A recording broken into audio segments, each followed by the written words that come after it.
ॐ ॐ यां मेधां देवगणाः पितरश्चोपासते तया मध्य मेधयाग्निं मेधाविनं कुरु। सभी आर्य बंधुओं को हमारा आर्य प्रणाम। आइए आज के इस ऑनलाइन कक्षा में हम सभी कुछ नया विशेष समास का अध्ययन करेंगे। जैसा कि पिछले दिनों हम लोगों ने समास के परिभाषाओं को देखा था, समास के प्रकारों को जाना था। इसी क्रम में हम लोगों ने देखा अव्ययभाव, द्वंद्व, बहुव्रीहि। अब आज हम लोग जो जानेंगे, सबसे पहले उदाहरणों को देखें। उदाहरणों को देखने के बाद आप खुद ब खुद जान जाएंगे कि कौन सा समास है। तो आइए विलंब न करते हुए हम अपने कार्य को आरंभ करते हैं, जानने का प्रयास करते हैं। द्वयोः मात्रोः अपत्यम, दो माताओं का पुत्र। द्वयोः मात्रोः, दो माताओं का पुत्र। पुमान, द्वय मातुर, द्वय मातुर कहलाते हैं। दो माताओं का जो पुत्र है वह क्या कहलाता है? द्वय मातुर। षण्णां मातॄणां अपत्यम पुमान, उसको षण मातुर, शान मातुर। और सात का होगा तो सप्त मातुर। ठीक है। पंचानाम जनानाम भावः, पांच लोगों का, है ना, पांच लोगों का कर्म या पांच लोगों का भाव जिसमें हो वह क्या होता है? पांचजन्य। पंचः गावः धनम यस्य, पंचः गावः धनम यस्य सह पंचगाव धन। जिनके पास पांच गायें होती हैं उनको हम लोग कहते हैं पंचगावधन, पंचगावधन। सप्त हस्ता प्रमाणम यस्य सह सप्तहस्त प्रमाणः, सात हाथ का प्रमाण वाला स्थान। 10 सहस्राणि सेना यस्य सह 10 सहस्र सेना। 10 सहस्र सेना कौन थे? अर्जुन थे। तो 10,000 सेनाओं वाले दुर्योधन थे। ये 10,000 उनके पास सेनाएं थी। त्रयाणाम लोकानाम समाहारः, त्रिलोकी, तीन लोकों का समाहार। चतुर्णाम युगानाम समाहारः, चतुर्युगी। त्रयाणाम भुवनानाम समाहारः, त्रिभुवनम। पंचानाम वटानाम समाहारः, पंचवटी, पांच वटों का, वट वृक्षों का समूह। सप्तानाम शतानाम समाहारः, सप्तशती। अष्टानाम अध्यायानाम समाहारः, अष्टाध्यायी, 8 अध्यायों का समाहार। त्रयाणाम फलानाम समाहारः, त्रिफला। पंचानाम पात्राणाम समाहारः, पंचपात्रम। सप्तानाम अहनानाम समाहारः, सप्ताह।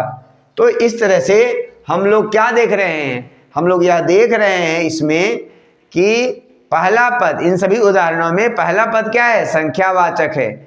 और संख्यावाचक का जो बाद वाला पद क्या है? वह विशेष्य है। और एक विशेष्य और विशेषण का भाव हो रहा है, तो यह तत्पुरुष समास होना चाहिए था। यस, सही में बिल्कुल तत्पुरुष समास ही होना चाहिए था।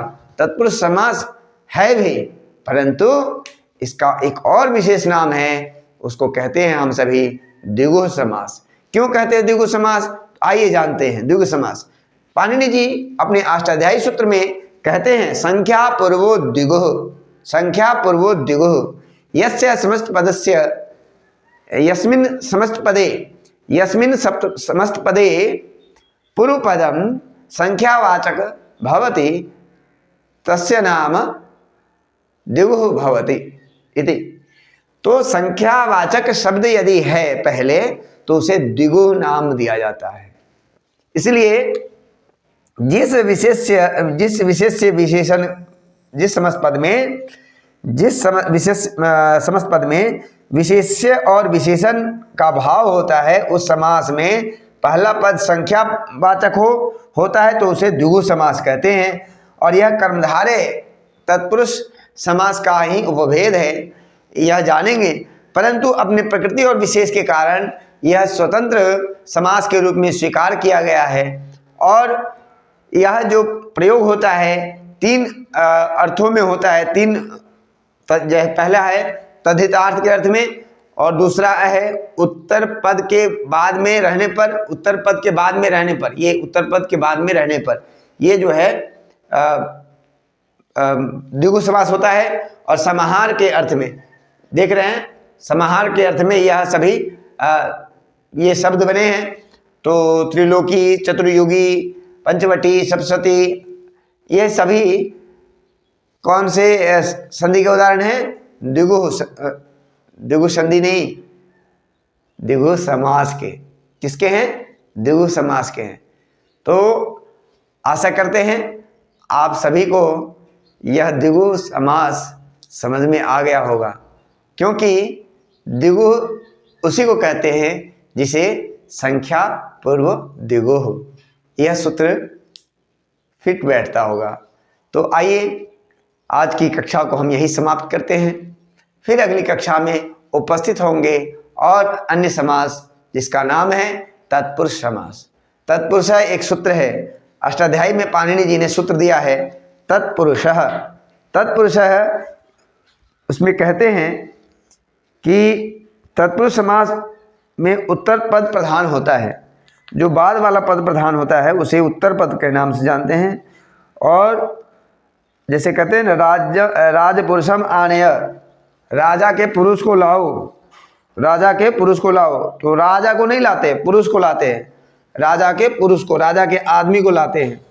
तो यह जो है तत्पुरुष समास में राजपुरुष को लाओ, तो राजा को नहीं लाते, पुरुष को लाते, राजा के आदमी को लाते हैं। तो वहाँ क्या हो गया? ये बाद वाला पद प्रधान है, तो ये इसी को कहते हैं तत्पुरुष समास। और तत्पुरुष समास में सबसे बड़ी विशेषता ये है कि पहला पद विशेषण और दूसरा पद विशेष्य होता है।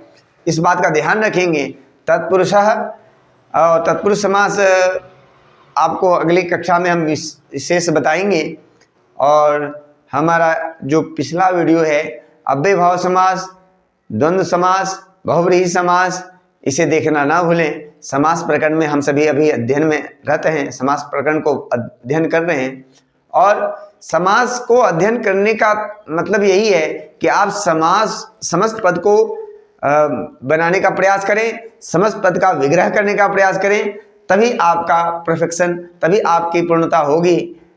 इसी आशा और कामना के साथ कि आप स्वस्थ रहें, कुशल रहें, मैं अपनी वाणी को विराम देता हूं।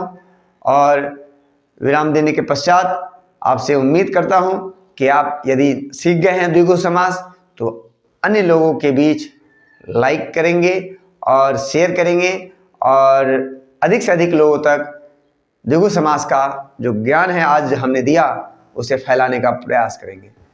धन्यवाद। जय हिंद, जय भारत।